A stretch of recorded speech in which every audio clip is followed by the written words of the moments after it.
एकदा एक तरुण बुद्धांकडे आला. तो म्हणाला, गुरुवर्य, मी खूप शिकलोय.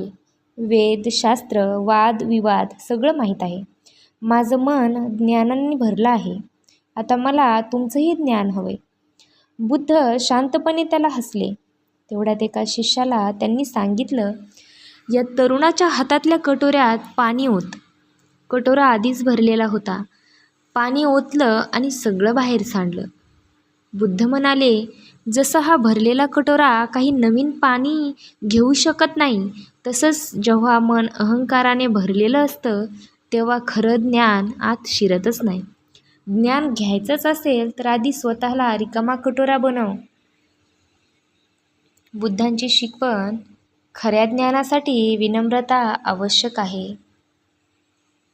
अशाच व्हिडिओसाठी चॅनलला सबस्क्राईब करा, लाईक करा, व्हिडिओ शेअर करा. नमो बुद्धाय.